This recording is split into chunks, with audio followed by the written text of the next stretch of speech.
Hello again, and welcome to another episode of I Want to Talk About This Album. And today, would you look at this? I've got a very special guest with me today. This is Metal Dave, Dave Glessner. He's a journalist. He can maybe expand on that a little bit more in a few seconds, but I'll give him a brief introduction. Dave is based in Texas. He lives in Texas. He's a journalist. I know he interviews bands. He does a podcast called Talk Louder, co-hosts it with Jason McMaster, which is where Dave and I met each other. I was on Talk Louder podcasts, I think about 3 years ago, maybe. Welcome to the show, Dave. Feel free to embellish your resume for the viewers. Oh, well, thank you, man. It's great to be here, and it's great to see you, by the way. It's been a long time. Yes, you were on the podcast. Jason and I have a podcast called the Talk Louder Podcast. We've been doing it for about 3.5 years. You were one of the early guests, so your timeline's right. You were on about 3 years ago. We drop a new episode every Wednesday, and we've been doing it for 3.5 years. So that's kind of the podcast thing.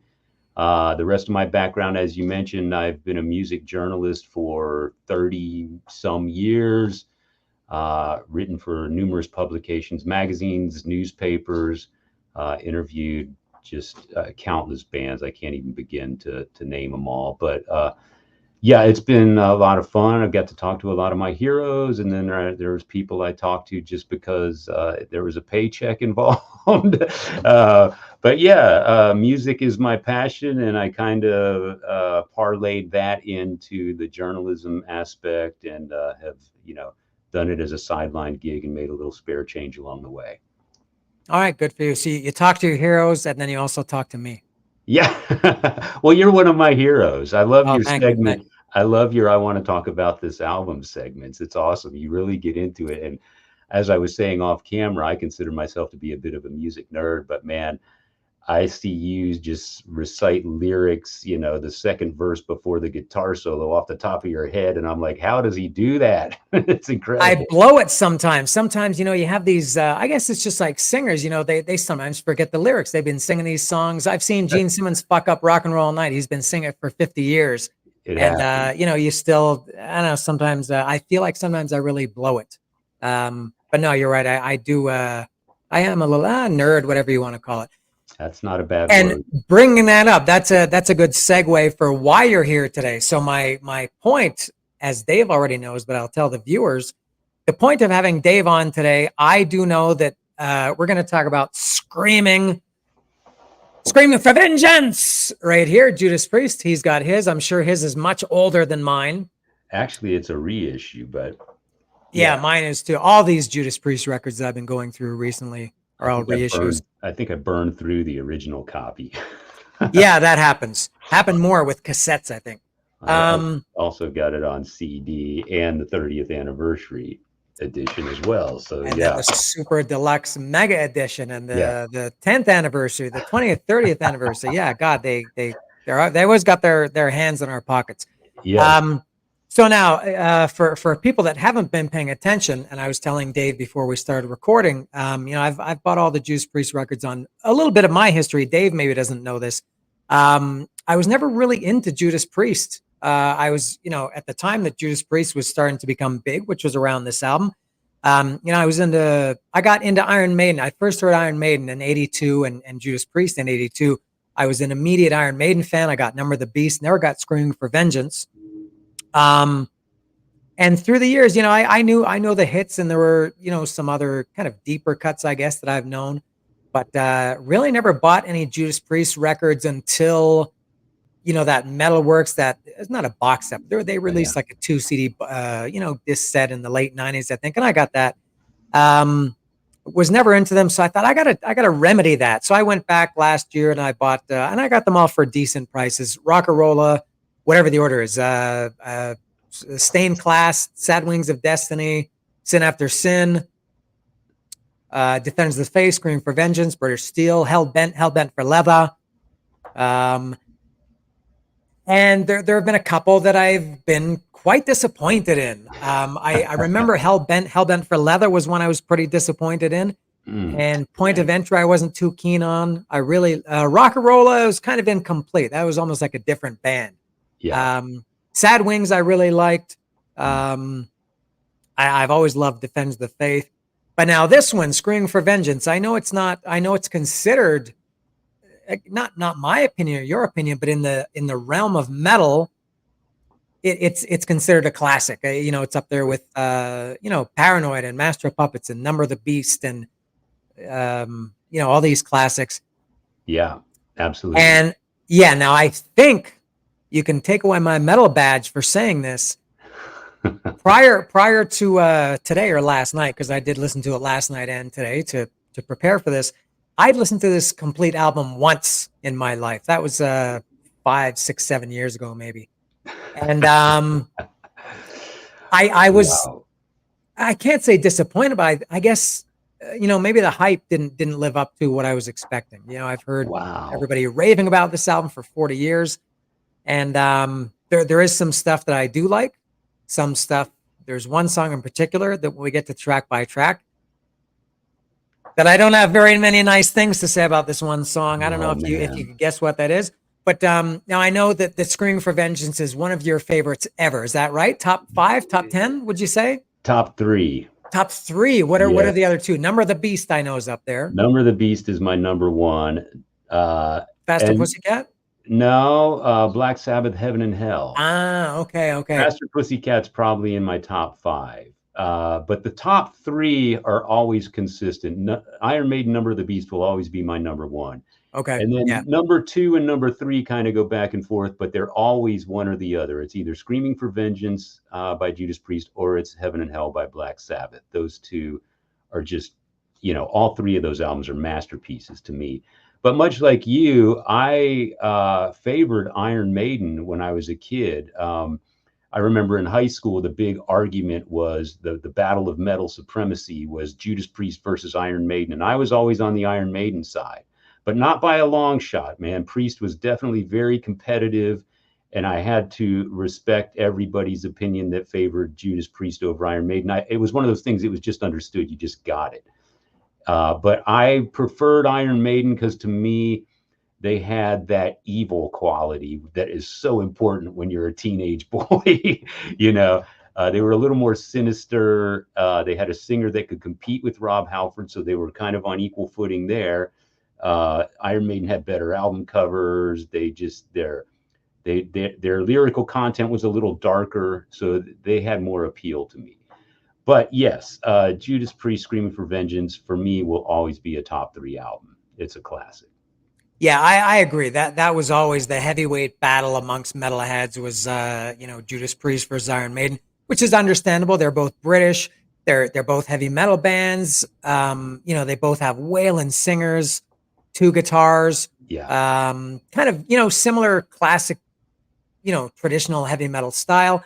To me, it was never close. I mean, obviously, I think, like you said, and you were for one, the album covers, which, you know, that was a big deal when you're a teenager. Oh yeah. I mean, Yeah. how many people, I'm sure you bought at least a handful of albums based on the album cover, right? Without hearing the Absolutely. music. Yeah. Absolutely.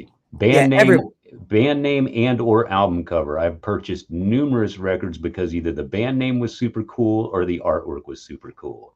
I had Absolutely. one when I talked with McMaster a couple of weeks ago or a month ago. I've been disappointed a couple of times. The worst disappointment ever was Thrust, Fist Held High. I don't know if you knew that band or that album. Oh man. They had Who was it? Thrust. No, no, no. I'm Oh, you thinking, are you talking about Trust? no TH Okay, no, I don't Thrust. know that band. No, no, definitely. Jason knew who they were. I was surprised because you know I looked at their song titles. This was '84, I guess. They had a song called "Posers Will Die." I thought, oh my, how could this not be amazing? Posers Will Die.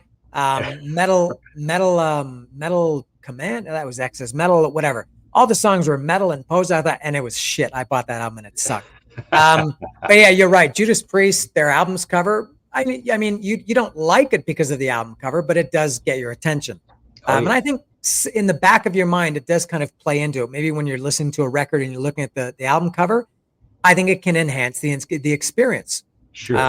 And man, nobody except for Kiss, nobody had better album covers than Iron Maiden.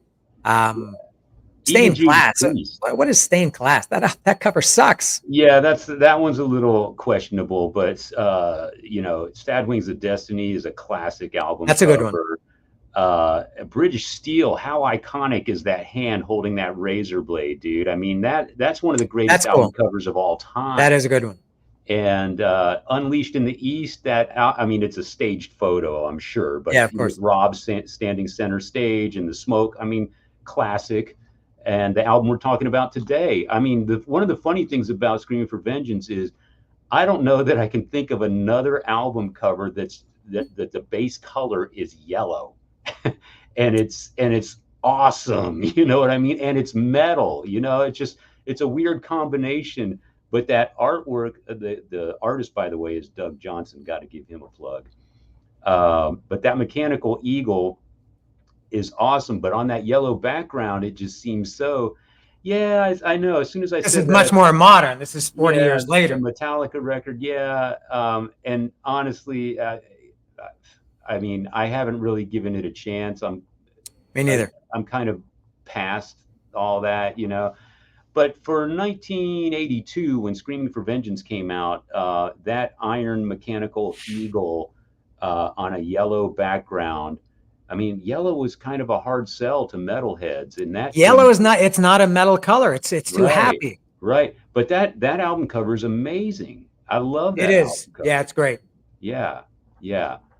So yeah, I mean, you know, you could argue Iron Maiden probably had the better artwork, but Judas Priest had some pretty darn good album covers back in the lead up to this album and including this album, the '70s.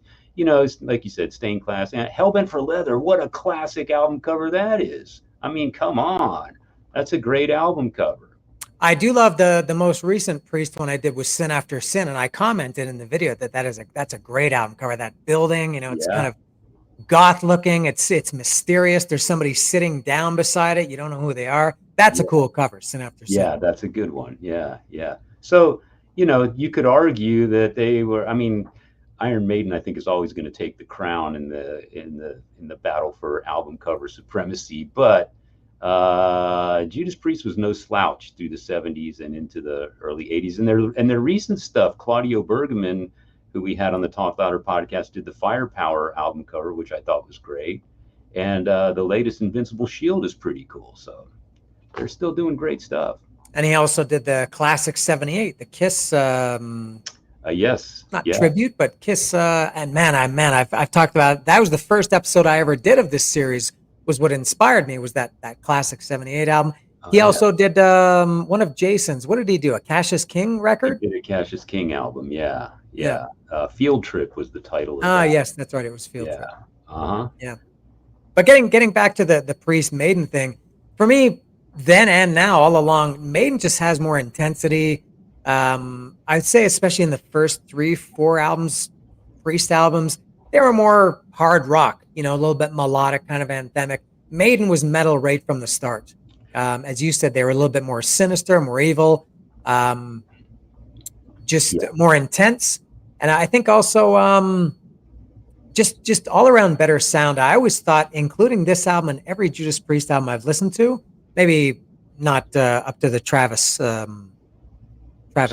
Scott Travis. LC Travis. What's his name? Scott Travis. Scott Travis. Yeah. Yeah. Yeah. Judas Priest had always had, I think, a lousy drum sound. Their drums never sounded good. Yeah, I'm not that much of an audiophile. I enjoy music, you know, but I don't pick up some of these frequencies that other people pick up. I rarely listen to music on headphones. Mm, I don't have the ears of a musician. I'm certainly not a studio rat. I don't know anything about the technology. So for me, I take it in with more of a casual ear. So I mean, I can hear something like the drums in Saint Anger, you know, yeah. when it's really stands out as either great or bad or whatever. But in general, I couldn't really tell you whether or not. I mean, I would say the technology of the time is a hindrance, of course, but taken at the time that it came out, I really couldn't tell. Tom Allen produced Screaming for Vengeance, and he's got a Yeah. pretty good track record. So Yeah, and he was probably working with limited technology back in those days. I know he was, but Yeah. yeah. And was Screaming for Vengeance, was it your first Priest album, or were you already familiar then? British Steel was my introduction to Judas Priest, All right. and I got it because a friend had it. And back in those days, we bought everything on cassette because we liked the portable format. You didn't, you sat in your bedroom and listened to records, but at 15, 14, 16 years old, you're trying to get out of mom and dad's house, and the cassette allowed you to take your music with you, and so you take the boom box. So I was buying all my records at the time in cassette format. So I had British Steel, as you said, I mean, I heard the music first, but once I saw the album cover, I was like, oh my God, this has to be great. And to my ears, it was. That's a classic album as well. Yeah. But that was my introduction to Judas Priest. And quickly after that um, was Screaming for Vengeance.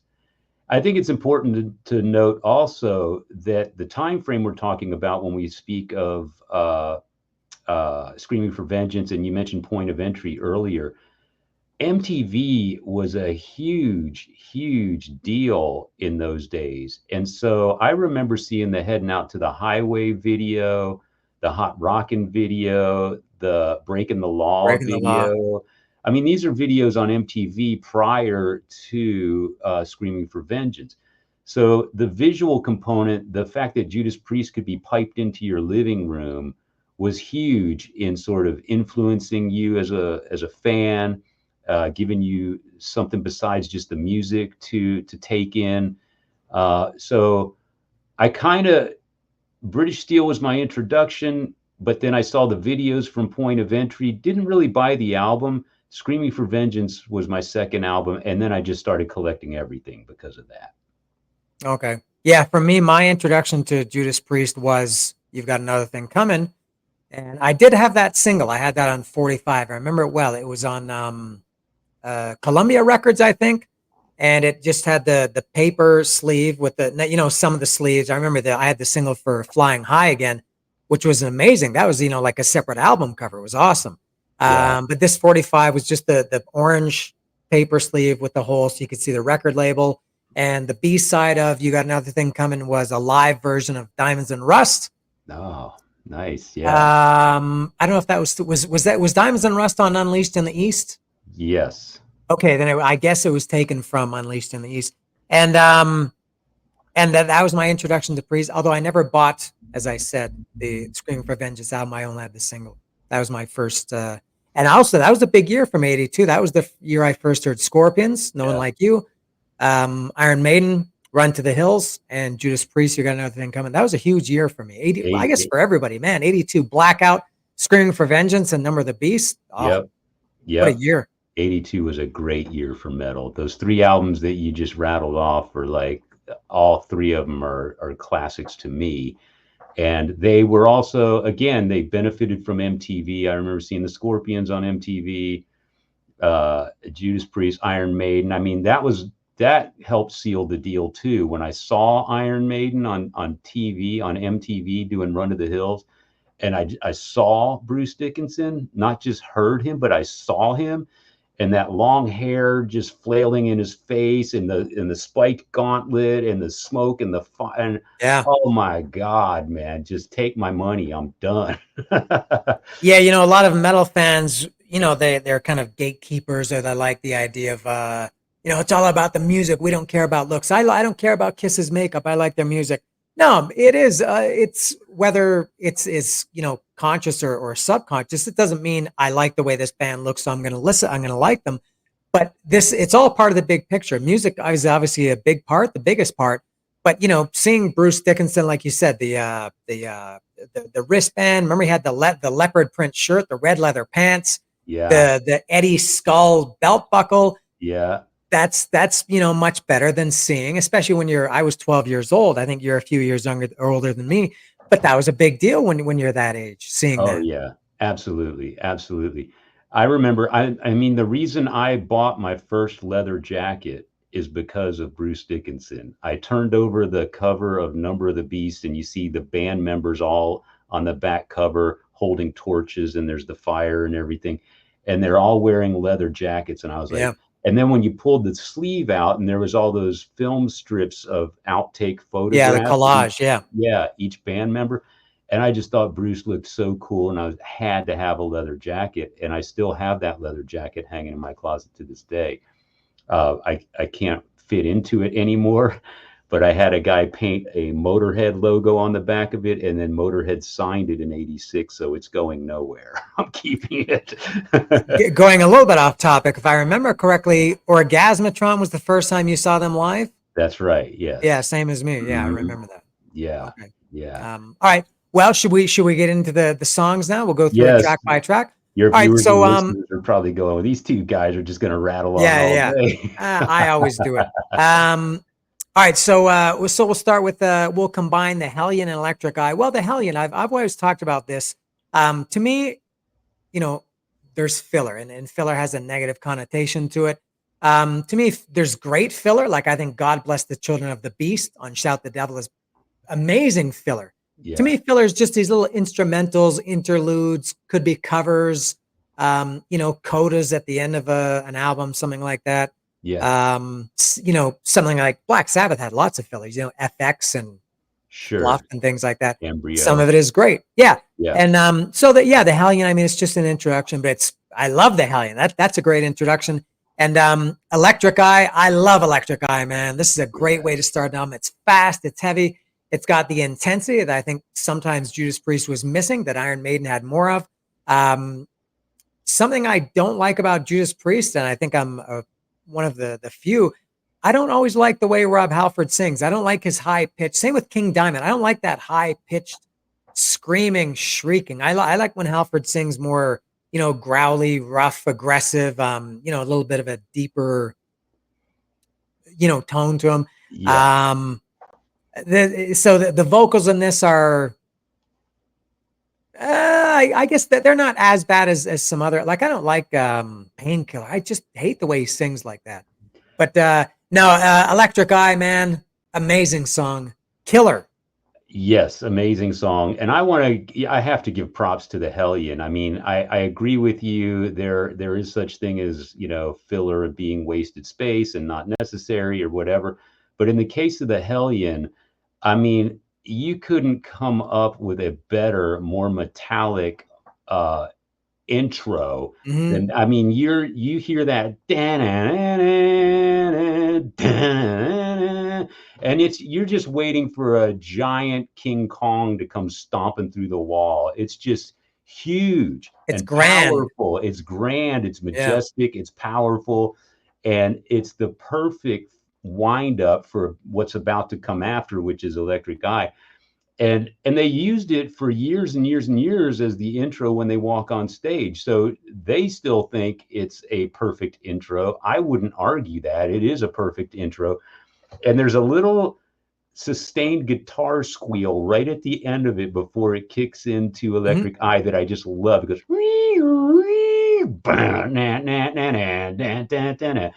and yeah, and then in comes Electric Eye, and what a barn burner. I mean, oh my God. So you have this epic buildup that in the wrong hands could have just been like, okay, I'm already asleep and we haven't even got to the first song. But I think it builds and builds and builds. It's not too long, it's not overly long. Hmm. And then Electric Eye just kicks you in the teeth, and it's like, wow. And I'm with you on King Diamond. I've never been much of a King Diamond fan. I like shrilly singers when they use it sparingly to sort of Mm. flavor the music and accent things. But when they're at this level constantly, which I kind of feel like King Diamond is almost always at full tilt. And I think Rob actually exhibits a lot of restraint considering the voice he's capable of. I think he does kind of fluctuate between I think he uses his high pitch as sort of an accent, and especially on Screaming for Vengeance, when he's singing in sort of that mid register, there is a grit in his throat. He's a much younger man in those days, but he's got a little bit of growl and snarl in his vocal that I think is just killer. And you have to remember too, in 1982, you didn't hear a lot of singers like this. So for a kid like me, we were all just in awe of the man. It was like, who can sing like that? You had a handful of singers. I mean, Bruce Dickinson and Rob Halford were it. And then King Diamond, was in the more underground, but he was out there. And then Jeff Tate came along, and I remember the Mm. first time everybody heard that Queensryche EP, they were like, "Oh my God, we didn't think anyone could ever rival Rob Halford or Bruce Dickinson." And there was Tate. It took a while for him to come around. It took a couple years before we were aware of him. But my point being, Rob Halford's high register was kind of an attraction back then because you Yeah. just didn't hear anything like that. And that song Electric Eye just rips. And the guitar solo in that song, the way they trade back and forth. Oh my God, dude. Yeah, Classic. and getting back to the intro to the Hellion intro, you're right. If the album had just started with dun, dun, dun, dun, dun, dun, dun, dun, dun, it doesn't have the same impact, right? And you're right, it's Right. about a perfect length. I think Hellion is less than a minute. Yeah. And as you were talking, I was thinking of two other examples. One of my favorite albums of the last 20, 15 years is The Formation of Damnation by Testament. Oh, And yeah. they had a similar intro called For the Glory of, which was an intro into the first proper song was More Than Meets the Eye. And Slayer on their last album, Repentless, the intro was, what was that song called? It was it was very creepy. Perfect. So those are three examples of great intro, filler, whatever. And also, think about it when you were speaking, his vocals on this, actually, they don't bother me. Up here in space, looking down Yeah. on you, my laser's trace. I love that. I love when Halford sings like that. And then he kind of brings it up a little bit, but Right. he's still kind of got it under control. He's holding back. When he gets to the part where he goes, uh, up here in space and looking down on you, my lasers trace everything you do. You think you private lives, think nothing of the kind. There is no true escape. I'm watching all the time. Even I'm made then, of metal. yeah, even then he's at a higher register, but he's certainly not extending himself, No, he's holding back a little bit. He's kind of taking it up in And notches. then you take the context of the song. It's about the future and mechanical eyes and that sort of thing, and it almost fits. It's like this almost like a robotic type voice come. It's like something you'd hear on Star Trek or something, Mm, I yeah, can't yeah, listen to that takes pictures that can prove. It fits, and I think he exercises it very well. yeah. Proper tone. Yes. All right, the next song is "Riding on the Wind." Now this one, this is pretty much unknown to me. It's one of the rare, Judas Priest. I think, unlike Iron Maiden, not just for their sound, but the drums. I think Judas Priest was not as musical as Iron Maiden, and not that that matters, but I think Iron Maiden is more impressive for whatever that's worth. This one has a cool drum intro, which Judas Priest didn't really have a lot of. Their drums, I think, were kind of basic, but yeah, cool drum intro into "Riding on the Wind." And to me, I swear, he's singing "Running All the Way." I listened to this song a couple days ago. I was in the shower, and I wasn't familiar enough with the song. Is he saying "Running All the Way"? And then when I got out of the shower, I checked, and it was no. He's riding on the wind. So it sounds like he's saying "Running All the Way." This is yeah, it's up tempo. It's got a little bit of energy. I think it's just a good metal song. The vocals on this one are not my favorite, but Oh great. man. The riff drives it. Pretty good song, "Riding on the Wind," or if you prefer, "Running All the Way." To me, that is one of my favorite songs on the album. I Mm. love that song, and I'm glad you brought up the drones because, yeah, the song starts off literally with a bang with that drum fill from Dave Holland. But you know what? I don't think Dave gets enough credit. It's very evident on this album, and if you go back to Point of Entry, one of the best songs on that album is Desert Plains, Mm. and the way he has that, it's like this staggered off beat that's real bizarre, but it's exactly what makes the song. If you listen to Desert Plains and you pay attention to the drums, they're not keeping a traditional beat. They are for a while, but then he throws in these little accents that seem totally off kilter, but they're exactly what makes the song. He does that again on this album, on Devil's Child. He does it on Bloodstone. But I'm getting ahead of myself. Riding on the Wind, to me, I think is one of my favorite Rob Halford vocals, Mm, because again, you take it as a package. It's called Riding on the Wind. It has this soaring sort of quality, literally and figuratively. And when he sings, his voice is kind of, and that sustain at the end. Oh my God, when he holds that last note at the end of the song, and then he's hanging on to it forever. And before he lets it go, it's like, and it just ends. It's like his last gasp is just like he's pushing and pushing and pushing. But I love that song. And the live version of it from the US Festival, I was watching that when it first came out, and I thought it was amazing. And if you take into context that that performance at the US Festival was the last date of the Screaming for Vengeance tour.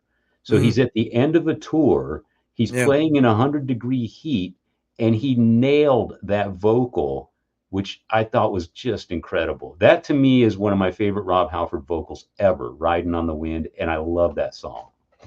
And I should point out, I'm not saying that he sucks as a singer. I mean, it's incredible what he does. It's amazing that the human voice can do what Oh Rob yeah. Halford makes it do. I'm not saying that he's a bad singer. It's just not for me. Same with King Diamond. Yeah, no, yeah, I get it. It's all what's appealing to your ears. For me, that song is him exercising his voice in the most perfect way. It highlights all Mm, of his capabilities. Nothing goes too overboard for too long. Nothing sucks. Nothing's boring. I mean, it's Rob Halford at his very best, in my opinion. And I love the lyrics in that song too. I'm not going to be able to recite them the way you do, but uh, there's a line in there, something about tearing up through life a million miles an hour, burning all in sight, surging rush of power. And the way he very emphasizes metallic. power, yeah, he's a surging rush of power. He says power. And it's just awesome, man. I mean, that song is incredible. The lyrics are great. The drum intro, as you said, is great. The guitar solo is great. And Rob's sustain at the end of that fade out, incredible. Okay. Next is, you just mentioned the song a minute ago, Bloodstone. I thought this one was kind of, I don't know, just a kind of a pedestrian, basic. It didn't really catch my attention. It's anthemic, a little bit anthemic. This song didn't really do much to me. It actually left me wondering rhetorically, what is a bloodstone? Maybe I'm missing something because I'm not real familiar with the lyrics. I don't know if you or anybody has the answer, but I thought Bloodstone was just a pretty average song. It's another one I love, and Mm, so this is the reason why this album is a masterpiece to me, because we're going track by track, and I'm finding A+ quality in every song, and that's why at the end of 10 tracks, it's still what is it, 40 years later, stands up as one of my favorite albums of all time, and that's never going to change because it's so, to my ears, again, to my ears, it's so timeless. It was so well executed. Bloodstone to me, by the way, I think there is such a thing as a bloodstone. It's I don't know if it's British some history. medieval something. Yeah, it's some medieval, like the Barney Stone Uh, or jade or some, some mystical historical significance to bloodstone. And there's probably some inspiration taken from that, considering they're a British band, but I couldn't tell you all the significance of it. But the song itself, I love. Again, it starts off with the intro, kind of the guitar interplay, and then the dan dan dan dan dan dan. Again, how the drums come in, and here's another track where Dave Holland is throwing in those little quirky little nuances throughout the song that aren't, you know, they're not. He's not following a straight beat. He's driving the song with a straight beat, but he's accenting it from time to time with these little quirky little fills. And again, Rob's voice when he starts getting up there on Bloodstone, Bloodstone. I mean, he gets up there, and again, but it's restrained. I think it's perfect. I think it's a great song. okay. Yeah. Just seeing you get more I feel like it's kind of your job is to sway me and you're doing it. I like it when people get so passionate about music and they start singing and they, instead of just saying, yeah, that's a great song. I like seeing the I can see that you're getting Enthusiasm, a little yeah. bit worked up about it. Yeah, getting Yeah. enthusiastic. All I'm right. no singer, I'm not doing him any justice, but yeah, No, of I course can't not. Me really neither. explain it without attempting to take you there, so Okay. All right. The next one is, and you wouldn't know this, but I feel like I talk about this in every episode. The strangely and parenthesistically titled. That's probably not a word, but parenthetically. parentheses. Take these chains. I Yeah. hate that. It drives me crazy. The parentheses or the song? No, why do I hate these parentheses song titles? Just call it "Take These Chains" Yeah. or just chains. Why parentheses? I'm kind of half joking, but and Paul Stanley, I just did his solo album a couple days ago or last week, and he's got two. Take Me Away, and then parentheses together as one. Yeah. Um, Hold Me, Touch Me, and then parentheses Think of Me When We're Apart. Yeah. Choose a song title. Don't add extra characters. Don't add punctuation. Just call the song "Take These Chains." So there's my little rant about "Take These Chains." Okay. Um, so it's got kind of a little bit of a quiet intro, and then as Paul Stanley says on MTV Unplugged and in Rock Bottom, now it gets rough. And then it picks up a little bit, but this one again didn't do much for me. It's kind of a mid-tempo, not particularly energetic. Nothing really caught my attention. To me, an average song.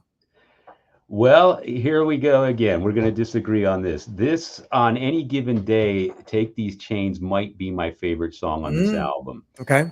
And here's why. One of the reasons, and you know this as well as anybody, and so does anybody watching or listening to this, one of the reasons we hold certain albums so near and dear to our heart is not only the music, but the memories that are attached to that music.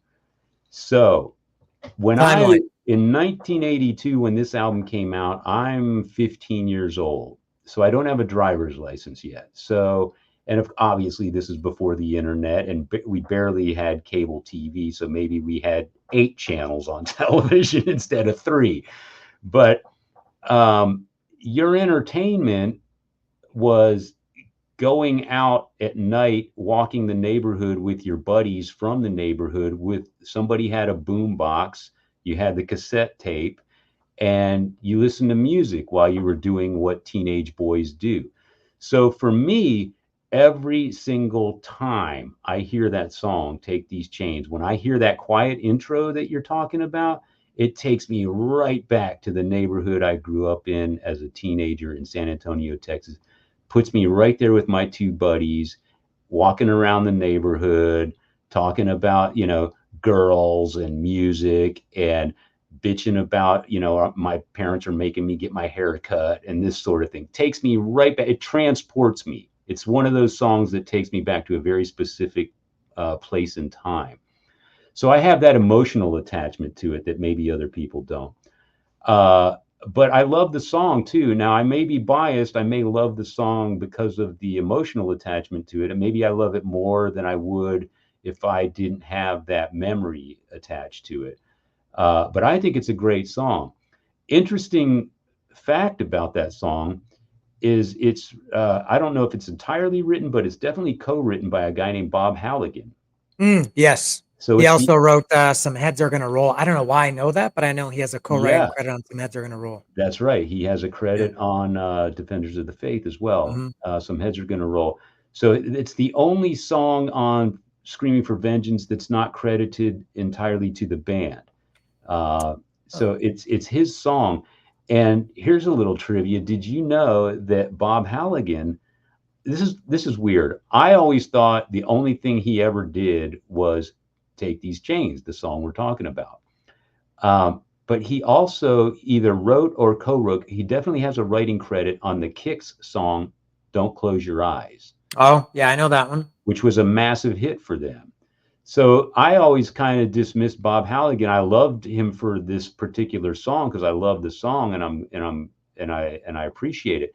But I always thought of him as just a footnote with really no other credits, but I never really explored him. And once I did explore him, I found out he's actually got a couple songs on the Kiss Hot in the Shade album as well. Really? Yeah, I don't recall. I know they had a lot of co-writers on around that in that whole era. Kiss had a lot of co-writers. Yeah. Diane Warren and of Oh course yeah. Desmond Child and Yeah. Jean Beauvoir, but I don't remember Bob Halligan. Okay. Yeah, he's apparently on a couple songs on Hot in the Shade, but I always thought I love Take These Chains, and I appreciate and I salute you, Bob Halligan, wherever you are, because that song brings back memories every time I hear it, and I'll never forget that time and place in my life. Yeah, I've talked about that a million times. You know, you form these attachments because, especially when you're young, I think that's why we don't get into newer music. As you know, you can't see something when you're 45 the same way as you did when you're 12. Right, You can like it as much, but you don't have that attachment to it. You right, know, maybe you first heard the song when you were, you know, the first time you were driving, or you kissed a girl, or whatever, exactly, getting drunk for the first time. Yeah, you have memories. Um, exactly. yeah, many examples of that. That song takes me back to that. Another one that does it for me, I don't want to get off topic, but another song that does that for me every single time is Subdivisions by Rush. Oh, yeah. And the lyrics help that song because they're all about In the high school halls and the shopping teen malls. teen angst and that growing up Yeah. and that sort of thing. Back to Take These Chains though, I love the opening lyrics. I moved away, it don't do me no good. 3,000 miles don't help like I thought it would. I don't know why I think that's great, but I think it's brilliant. I moved away. It don't do me no good. 3,000 miles, all that distance didn't do me no good. Mm. So, and then you go into the lyrical content of the song, and it's all about, a relationship that's been, it's one sided. And in this case, I guess Rob is trying to get out of it, take these chains, blah, blah, blah. Anyway, I love that song, and there are days that it's my favorite song on Screaming for Vengeance. Okay. Next is Pain and Pleasure. For me, this song was pain. I thought this song sucks. Really didn't like it. I just thought it was slow, plodding, you know, kind of like this. Doesn't really go anywhere. The drums sound awful. The drums sound like, actually they reminded me of Where Have They Do which in that song, I don't know, they feel more suitable. But there's just these really bad drum sound. The guitar sounded very thin. I didn't like this song at all.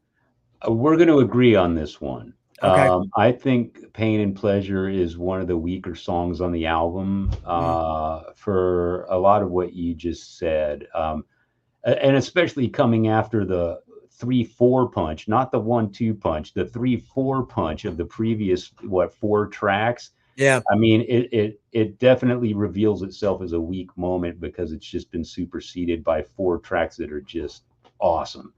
So it kind of stands out. I'm with you. Uh, I do like Rob's voice in that song when he starts to emphasize the words pain and pleasure. He has that grit in his voice that we talked about earlier, and I do think that adds to the quality of the song and to the flavor of the song based on the lyrics. When he says pain, you feel the pain because he puts that grit into it. So I'll give him credit for that, but overall, I'm with you. It's one of my least favorite songs on the album. Okay, so we're kind of on the same page there. Yeah, Now, if you turn it over to side two, you're gonna get kicked in the nuts again with the title track, "Screaming for Vengeance." This is a fucking awesome song. This yeah, is this yeah, is what when people, I think, talk about Judas Priest. This is like quintessential Judas Priest. It's fast, energetic. It's pure. It's real, especially for that time. It's real heavy metal. Fantastic song. Love "Screaming for Vengeance." yeah. I agree with you, and I would argue that it's almost a precursor to thrash metal. A little bit. It's so hyper in its delivery, and the vocals. Rob's just ranting off those vocals, and his voice is really high on this particular song. The sentiment of the song is like, dude, who doesn't want to come screaming back with vengeance Hmm. on your enemy? It's like, whoa, this is a fighting anthem, and it's just packed with fury. I mean, the whole thing is just out to get you, you know. And I was thinking about that in '82, a song like that. You know, bands were, I think Kill 'Em All was out around the same time. So thrash metal was starting. It existed. Nobody's heard Screaming for Vengeance and said, we're going to start a thrash band. It was already bubbling in the underground. Mm, But again, I go back to MTV and radio play in the case of Screaming for Vengeance. This might have been the fastest, most furious song you were hearing on radio at that time, you know. And I don't know that that song was necessarily getting played on radio, but because Another Thing Coming was selling records, people were exposed to it, you know. So that was sort of the catalyst that brought people to this album. And when they listened to this album and heard that song, that might have been the first time a lot of people heard something so fast and furious. I love it. It's a great song. It's a great title track. I love the fact that that's the name they gave the album, mm, Screaming for Vengeance, because the yeah, good title. I title mean, track. dude, yeah. How can you Yeah, go and then wrong? I think they and I didn't hear the song that I'm about to mention. I heard first before the song "Screaming for Vengeance," and looking back on it now, they're almost like twins. Was Free Will Burning? You know, fast, furious. Exactly. That same that rapid fire vocals, and I Yes. love Free Will Burning. Yeah. Yeah, love it. There's a Um, line in the Screaming for Vengeance. There's a vocal line where he says something to the effect of "Send them screaming back through their hell's own gate" or something to mm, that effect. Oh, very dude. metal. I mean, very. I mean, it just doesn't get more metal than that. The song's Yeah, called "Screaming for Vengeance." Rob Halford is spitting out these lyrics. You could just you listen to that song and you can see the veins busting out of his forehead, you know, and you see the jugular in his neck just pulsing. You can't listen to that song and not get wound up. yeah, it's a good one. Very, very energetic. Yeah, Next is You Got Another Thing Coming, and as I mentioned off the top, first Judas Priest song I ever heard. Loved it. You know, this was '82. I was just getting into kind of a newer style of. I guess up to that point, I got into Black Sabbath and um, AC/DC around 1980, Kiss in like '76. So by '82, I was the Scorpions as we talked about earlier, and Iron Maiden, and so you've got another thing coming, and this was on the radio a lot. yeah, a It lot. was on the radio a lot, AM radio, and I loved it. I thought, man, this is incredible music, and I bought the single. As I said, never did buy the album, and it's kind of funny that it seems that for years it was their signature song, but I think now it's not. Like I think now they just kind of throw it in the middle of the set. But I do like it. It's very anthemic. But you know what? Even after all these years, decades, I still don't know the lyrics. And I've always had a hard time picking up Halford's lyrics. Um, Yeah, so when I sing along to that song, I kind of scat and make it up. yeah. I see. One of the things I like about that song, and it is a great song, and I've got a little sidebar related to that song. Um, but first, let me talk about the song itself. I loved it. It was not the first Priest song I heard. By then, it was, I don't know. I mean, by then I was pretty deep into Priest. But Mhm. again, they were benefiting from MTV. You said this song was all over radio. It was also all over MTV, which was incredible for a band like Judas Priest at the time. And I loved the sentiment of the song. You just listen. I mean, the title alone, "You've Got Another Thing Coming." It's an aggressive, I'm not taking no shit kind of song. If you think you're going to push me around, you got another thing coming type of deal. Again, very aggro, anthemic. It's like a rallying cry to kick the Mhm. ass of your enemy. And what's more metal than that? And so I love that song. Of course, it's been overplayed to death, just like Yeah. Living After Midnight or Breaking the Law or whatever. But there's no taking away that that's a great song. And for the time that it came out, it had a lot of anger and aggression. That was not the type of stuff you heard on the radio with those big metallic guitars and that high soaring vocal.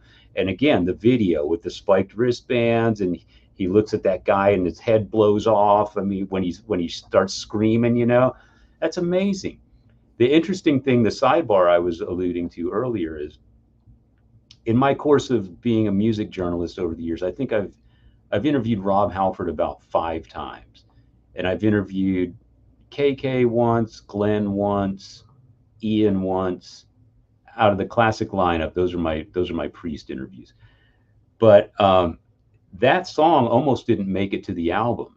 It was a Mm. last minute addition to the record. The album's only 10 tracks, and one of them technically, as we Yeah, mentioned the earlier, Hellion is the is, Hellion. So yeah. so if you don't count the Hellion as a song, it's down to 8 tracks if Hmm. you don't have Another Thing Coming.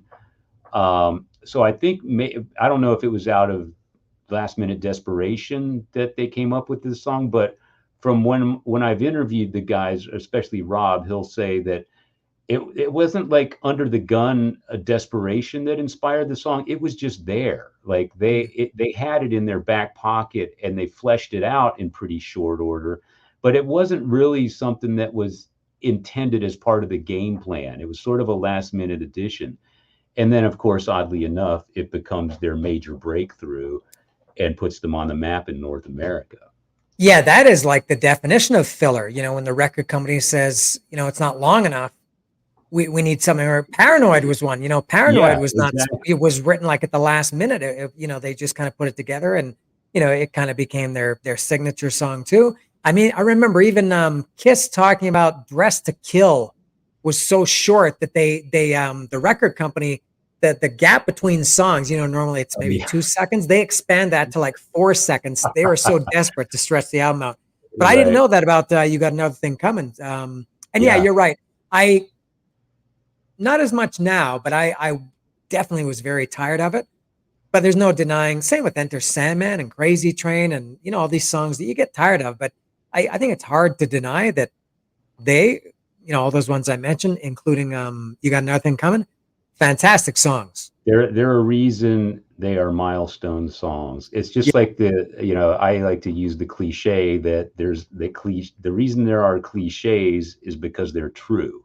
Mhm. Something gets you think of something as being overstated or overplayed or talked about too much or whatever, but the impetus for that is because it's a cornerstone for what it is we're talking about. I mean, you can't have the conversation without mentioning that. And I think you can't have a conversation about Judas Priest without talking about You've Got Another Thing Coming. Yeah. And yeah, and it's still a staple of their set list. I mean, great song. I always, I'm a word guy. I'm a journalist, so I appreciate lyrics, and I love the fact that there was a hit song that was all about not taking shit. Yeah. You know what I mean? That Yeah. on the radio really appealed to me. All right. We got two more to get through here. The penultimate one is Fever. This is another one I didn't like. I didn't dislike it as much as I did Pain and Pleasure, but this one, it had the kind of a quiet intro, and again similar to what song was it? The other Uh, one that was it was Pain and Pleasure. Yeah, a yeah, little bit plotting, but also a little bit catchy. I thought it was okay. So yeah, song. I'm with you on that one. I would say to me, that's the other. I'm going to do air quotes here. That's the other weak track. Everything's relative Mm, in this conversation because we're putting these songs up against songs that I consider to be some of the very best ever. So something standing next to it is always uh, something's going to have to look bad because you can't just have this much greatness in one room. So by comparison, I would say Fever is one of my least favorite songs on the album. mm, When I listen to the album, I sometimes wonder if Pain and Pleasure and Fever, I wonder if they were left over from the Point of Entry recording sessions. Because to me, they would have sounded more appropriate on that album. Because that album kind of had a lot of that flavor, sort of the mid tempo, a little bit spacey, kind yeah, of, not as metallic. right.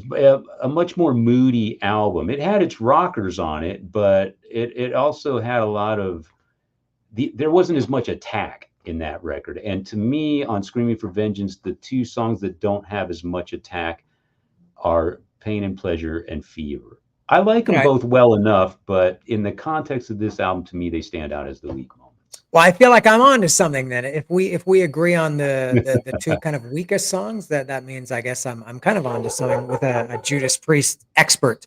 Ah, And now the last song, of course, is Devil's Child. just one quick thing I'll say about this one. I think it's a strange song to end the record. It just, when that song ends, because, I'm not familiar with the record as a whole. And when this song ended, I think I didn't know that it was the last song. I was expecting to hear another song. It just, I mean, this is a minor thing, but to me, that was quite obvious that I thought they needed something after that, or they should have put it somewhere else. But anyway, man, this is probably my favorite song on this record. This is the kind of vocal I love, that kind of growly. I love the pre-chorus. Whoa, no, you're so damn wicked. You got me by the throat. Dun-na, dun-na. And then I believe you're the devil. Love the pre-chorus, love the chorus. Love the bridge. Love everything about the song. But I have to say, and I'll get your opinion on this after you finish talking about it, this is maybe blasphemous. I like Broken Teeth's cover of it even better. They do a great cover of it. Anybody watching this needs to go check that out. Yeah. Broken Teeth does a cover of Devil's Child on a Judas Priest tribute album. Yeah. The title of that album escapes me right now, but their version, Broken Teeth has done a number of covers over there. They did Breaking the Law too. They do. They've recorded a number of covers. They've done Aerosmith's Lightning Strikes. Oh, they've the Hammer, Motorhead. The Hammer. They've done Rock Bottom by Kiss. Devil's Child. No, hold on. They didn't do Rock Bottom. Wasn't that Sick? No, Rock Bottom is on the Four on the Floor album. Hold on. Yeah, look it up. I mean, I know that. I love that. Red River Rising. I love Bulldozer. But maybe I'm just thinking of Rock Bottom being done by Sick. Sick probably did it, but Broken Teeth recorded it on the Four on the Floor record, not Bulldozer. It's on. Four on the Floor. Four on the Floor. Yeah. Bulldozer has Lightning Strikes. Yeah. And the Hammer. Oh yeah, of course. Yeah. Rock Bottom. Yeah, it's the last song. Yeah.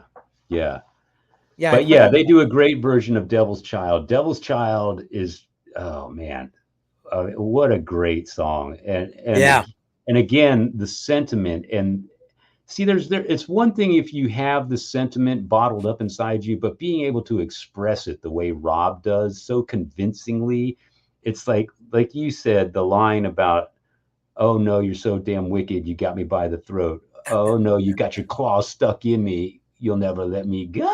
Yeah. It's like, oh my God, man. And then I believe you. He's got that gnashing grit when he says, I believe.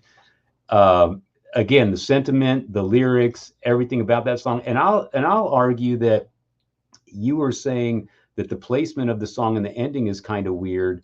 I think coming after Fever, they needed a song like that, to pick the momentum up again. And I love that it just ends abruptly because it's like an exclamation point on the end of this amazing record. So I thought it was very well placed. You walk away from that album just with your brains all over the wall. It's just like, wow, that was amazing. And I think the placement of Devil's Child contributes to that greatly because you're right. Fever kind of lulls you into a little bit of a trance, but then Devil's Child comes on, and just the way it starts, yeah,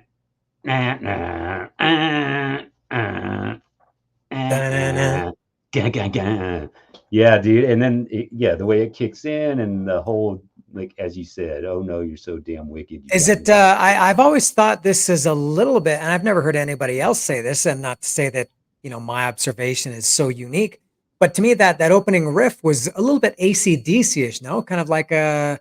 It sounds like at the kind of the pausing and everything. It's reminiscent. Doesn't sound like, but it reminiscent of AC/DC. I think any band that leaves space between power chords, you're gonna get the AC/DC comparison because they're the masters of that. Yeah. Anytime there's that air between the power chords, and that one almost has sort of a call and response effect to it, almost. So that's very AC/DC sounding too. So yeah, I agree with you on that. I love that song. I think it's a perfect way to end the album, and the fact that it ends abruptly, uh, it almost there's a sound effect at the end. It almost sounds like an anvil hitting the floor, hitting a Hmm. concrete floor or something, and it just sort of punctuates the end of the album. And I think it's awesome. Okay. Well, there we go. Screaming. Ah, screaming for Screaming for vengeance. vengeance. Yeah, like I said, I mean, for me, you've got a 40-year head start on me almost to this album. Um, it's not my favorite Judas Priest. I understand that it is considered a classic. Yeah, It's not. It's not anywhere near. It's not even my favorite Judas Priest album. But I do understand that it has its place in metal history. Um, absolutely, as it should. and there it is. And we're finished with this one. Thank you, Dave, Absolutely, for your man. time. It was This a was so much pleasure. fun. I Yeah, appreciate your insight and your time. I know you're busy. You've got to talk to. Oh no, that's next week. You're talking to. I don't know if I can say.